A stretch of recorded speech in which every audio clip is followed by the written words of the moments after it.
Me gustaría haceros una proposición. Imaginad que estáis en vuestra casa, en vuestra cama, tumbados, a punto de dormir. ¿Qué es lo que más miedo os daría? ¿Un fantasma? ¿Una presencia? ¿Unos ladrones que entran en casa? Reflexionad un momento y si alguien quiere, puede compartirlo con los demás. Cuando os venga a la cabeza vuestros miedos. Un ladrón. Por ejemplo. Imaginad que esos miedos que os han venido a la cabeza se convierten en realidad. Buenas tardes, me llamo Alejandro y voy a hablaros sobre el miedo. El miedo relacionado con los sueños, las pesadillas y, en mi caso, con la parálisis del sueño. Una condición que tengo desde hace mucho tiempo. Utilizo la palabra condición y no utilizo la palabra trastorno porque me parece que, tal y como lo define la medicina, el trastorno como una alteración física o mental no me representa. Considero que esta parálisis del sueño es algo que ya me pertenece o es característico mío. Sí que es cierto que la Universidad Estatal de Pensilvania realizó un estudio en el que demostraba que había altas tasas de este trastorno o esta condición, en mi caso, entre adultos jóvenes y personas con trastornos psiquiátricos. Es cierto que demostraron esto y puede relacionarlo de forma bastante eficiente con la locura, ¿no? O sea, hablar de esto realmente me cuesta incluso, porque pueden tomarte por loco, ¿no? Dices, ¿cómo vas a ver esas cosas o cómo vas a sentir eso? Es una experiencia muy impactante, porque por un lado lo que haces es intentar buscar una explicación racional. Digo racional porque piensas lo primero, eso, se me ha ido la olla, ¿no? Estoy loco, ¿qué me está pasando? O sea, ¿qué es esto? Y por otro lado, una vez que superas eso, le darías una explicación irracional. Pues ha entrado una presencia en casa, un espíritu que me está siguiendo y ya no sabes realmente cómo explicarlo, no sabes lo que te está pasando. Y esto es muy peligroso, sobre todo no contarlo es muy peligroso. Necesitas exteriorizarlo y es algo de lo que no se habla, porque está en una línea muy cercana a la locura. O por lo menos lo vives así y te da miedo que tu entorno lo asuma así. Y esto no es así, en realidad es algo muy común.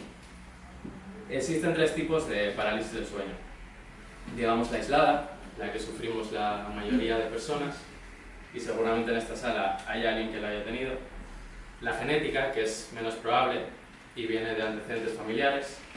Y la asociada a la narcolepsia, que está asociada a otro trastorno. Es una condición, o sea, ¿qué es esta condición? ¿Qué es la parálisis del sueño? Bueno, os voy a enseñar una imagen para que entendáis un poco cómo se produce.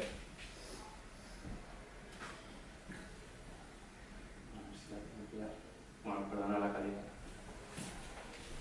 Digamos que se produce al inicio de comenzar a dormirse, es decir, en el proceso entre el estado despierto y el sueño. Normalmente a los narcolépticos les suele dar al inicio, al resto de personas nos da al final, es decir, cuando finaliza la fase de sueño y y empiezas a despertar. Lo que hace tu cuerpo y tu cerebro es estar dormido pero despierto, es decir, el cerebro sigue soñando, pero tu cuerpo físico está despierto. Entonces, mientras tu cerebro sueña, tu cuerpo está inmóvil, con los ojos abiertos en la cama, sin poder moverse. Lo interesante es que lo acompaña una sensación muy fuerte de ahogo. Notas que te estás ahogando, no puedes respirar bien. También una sensación muy fuerte de terror. Esto siempre está presente en esta condición. Sientes una sensación de pánico absoluto, acompañada de la sensación de muerte, que te va a pasar algo, te vas a morir, ¿qué te está pasando, no? Y de peligro constante, como que estás en peligro, estás en riesgo. Y sobre todo, algunas personas, como es mi caso, tenemos una especie de sensaciones, alucinaciones visuales, táctiles, de diferentes cosas, que ahora os voy a explicar. Es curioso también que tengamos esa sensación de terror cuando los sueños son tan variados y tenemos diferentes tipos de sueños e imaginaciones dentro de los sueños, que solamente sintamos miedo. O sea, sería interesante, ¿no? Tener la posibilidad de sentir o relajar relajación, estar relajado o poder volar incluso, pero no, solamente es terror, es pánico lo que sientes.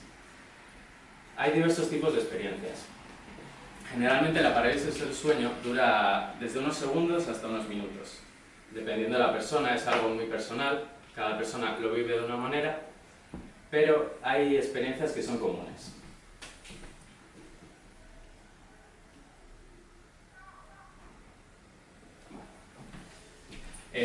Esto es un fragmento que he cogido, un cuadro de una investigación que realizaron unos psiquiatras en México en 2006 y realizaron la pregunta de qué eventos sientes durante este proceso de parálisis del sueño. Como veis, hay varios. La incapacidad de moverse es bastante, o sea, 100%, incapacidad para hablar y la sensación de presencia son como las más evidentes.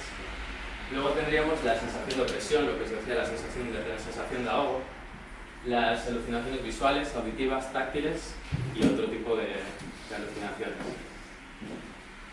Yo de pequeño recuerdo haber sufrido alucinaciones táctiles, notaba que me tocaban el cuerpo por la noche, oía que me llamaban por mi nombre, incluso tenía sensación de ahogo, pero no sé si es que a medida que vamos creciendo somos todavía más irracionales o qué, pero de pequeño le achacaba que había alguien en casa, o mi madre había venido y me había intentado despertar, o directamente había sonidos. A medida que me fui haciendo más mayor, y sobre todo a partir de los 20 años, cuando empecé con un proceso de estrés y ansiedad bastante alto, comencé otra vez a sufrir esto. Tenía alucinaciones táctiles, notaba que me tocaban por la noche, me agarraban el pie. También auditivas, oía voces, oía sonidos. Sobre todo, para mí es muy evidente el hecho de que oía máquinas. Cuando sufría esta experiencia, oía un ruido de engranajes y máquinas muy fuerte. Incluso al terminar me dolían los oídos, al despertarme. Esto yo lo entiendo como algo cultural. O sea, yo cojo esa referencia porque vivo en un país industrializado, sé cómo son las máquinas. Pero una persona de otra cultura en la que no exista la industria, seguramente cogería otro tipo de sonidos para representar esto. La experiencia más fuerte que tuve, aparte del ahogo, la inmovilización, esa sensación de estar parado totalmente, es la alucinación visual, que si alguna vez os pasa, y espero que nos pase, es una experiencia muy muy fuerte. Yo estaba un día, entre semana, no me acuerdo exactamente el día, era una semana un poco ajetreada, y no había recogido mi habitación, tenía como en la silla del ordenador acumuladas chaquetas, ropa y así. Yo me fui a dormir tranquilamente y esa noche esas chaquetas se convirtieron en una figura de un hombre de 2 metros, más o menos calculé esa altura, que me estaba sujetando la pierna muy fuerte. Y yo le llamo el hombre de la gabardina, y es un recurso bastante común entre las personas que tenemos alucinaciones visuales con la parálisis del sueño. Y este hombre no tenía un rostro definido, pero sí recuerdo su mirada. Era una mirada muy penetrante, realmente me congeló el cuerpo. No me podía mover, no podía respirar bien, estaba totalmente inmovilizado. Y la sensación de terror es algo que realmente no puedo explicaros aquí. Hasta que no sientes ese miedo, realmente no sabes lo que es el miedo. Su mirada, sus ojos todavía los tengo en la mente, o sea, los sigo viendo. Y era una sombra, realmente está todo en tu cerebro, ¿no? O sea, estás soñando, pero estás despierto. Entonces, para ti esta habitación se convierte en el sueño, pero estás aquí, es tu habitación real, y ese hombre estaba ahí. Esta condición considero que se apropia de la cultura de cada uno, de las vivencias personales, de las experiencias personales, de nuestros miedos, y los moldea para convertirlos en esas experiencias tan terroríficas. Y digo condición cultural porque, tal y como se realizan las investigaciones médicas y de antropología médica, hay un término, que es el término folclórico, que sería la explicación de las personas que vas a investigar, cómo llaman a las enfermedades que nosotros ya denominamos de otra forma. Es decir, un término folclórico de una enfermedad. En este caso, la parálisis del sueño tiene diferentes términos folclóricos, dependiendo del lugar al que vayas. En México se conoce como se te subió el muerto. Y se te subió el muerto porque la presión del pecho es producida por un muerto que te ahoga. Se te coloca en el pecho y te ahoga. En Japón se conoce como kanashibari, que significa estar totalmente atado y inmovilizado, y es un espíritu que también se te coloca encima del pecho y te produce sensación de ahogo. En nuestra cultura, en la cultura occidental, europea, tenemos otras referencias, como por ejemplo los demonios. En este cuadro de Henry Fuseli, que se llama La pesadilla, de 1781, en realidad no es una pesadilla, es una parálisis del sueño. Como veis, el demonio está colocado sobre el pecho, oprimiendo a la chica, no puede respirar, está inmovilizada. Incluso este caballo, tan horrible que tenemos ahí, sería la sensación de presencia, ¿no? Hay una presencia ahí por ahí escondida que te está asustando.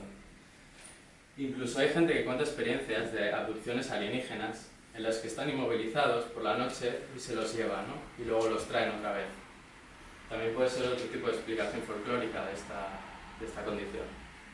La locura, que sería la explicación más racional, más médica, también la solemos utilizar. Yo me considero una persona bastante fan del cine de terror.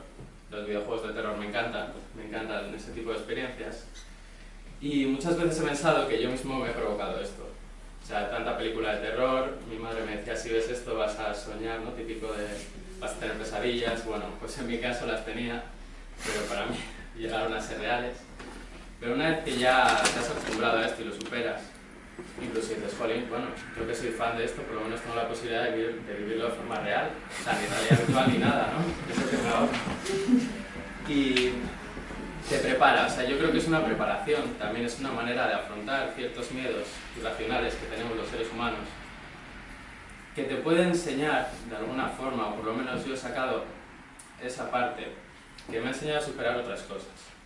En este caso yo en ese proceso también tenía mucha ansiedad y lo estaba pasando realmente mal, pero conseguí, gracias a las experiencias, a decir, joder, si he pasado ese miedo, he superado este miedo, ¿no? O sea, lo que me está pasando ya, he buscado información, he entendido qué es este proceso, he aprendido cómo funciona mi cuerpo, mi mente, quién es ese hombre que está con la gabardina, que realmente no está ahí, pero sí está ahí. Te ayuda, realmente te ayuda. Es como un momento en el que dices, bueno, la ansiedad no es para tanto, o sea, ¿a quién no le asusta a un hombre en la habitación con un rostro que no tiene rostro mirándote fijamente? O sea, eso es muchísimo más terrorífico, por lo menos yo lo vivía más terroríficamente que tener ansiedad, estar nervioso, tener estrés por el trabajo, por la universidad. Me gustaría daros una serie de consejos para que no me odiéis si esta noche tenéis pesadillas o tenéis parálisis del sueño, por si acaso. Y es para superar estos episodios. Por un lado las pesadillas y por otro la parálisis del sueño. De pequeño recuerdo que para escaparme de las pesadillas lo que hacía mentalmente era crear un túnel que me llevaba a otro sueño en el que no me pasaba nada. Esto se conoce como sueño lúcido. Los sueños lúcidos son los sueños en los que podemos controlar las cosas. Esos sueños en los que podemos volar, podemos hacer cosas increíbles. Es forzarte a que esas pesadillas se conviertan en sueños lúcidos, consiguiendo así, siendo dueño tú de eso, dándote la posibilidad de salir de ellas. Por otro lado, la parálisis del sueño es más complicado. Os voy a explicar, porque es muy importante la respiración. Cuando estás paralizado y en ese momento en el que no sabes qué te está pasando, tienes que aprender a controlar el pecho, a controlar la respiración, a respirar lentamente, a movilizarlo, porque eso ayuda mucho a que se pase antes. También es importante que empecéis que mováis los dedos. Si os pasa alguna vez, como estáis inmovilizados, tenéis que movilizar tanto dedos de las manos como de los pies. Lo más importante de todo, si alguno lo tenéis, es no dormir boca arriba. Dormir boca arriba es un 100% de que te va a dar parálisis del sueño. Si no es un 100%, está cerca. Y otra cosa es que aprendáis a controlar y a aprender cómo es vuestro cuerpo, cómo reaccionáis a diferentes cosas. Pueden ser sentimientos buenos, o en este caso, cómo reaccionáis frente al miedo. El miedo nos inmoviliza realmente, y en la parálisis del sueño lo sientes de verdad, esa inmovilización. Pero controlas tu cuerpo. He conseguido llegar al punto en el que doy una serie de espasmos cuando noto que viene la parálisis, para despertarme automáticamente. Y eso al principio no lo conseguí. A base de experimentar y a base de hacerlo, consigo despertarme cuando tengo parálisis. Nosotros que, no sé si todos o los que estáis aquí, las que estáis aquí, bueno, la gente en general, cuando experimentamos esos miedos tan oscuros, tan humanos, ¿no? Tan ancestrales, que siempre han estado con nosotros, nos preparamos. Nos preparamos para afrontar muchas cosas que están en la vida real. Muchas gracias.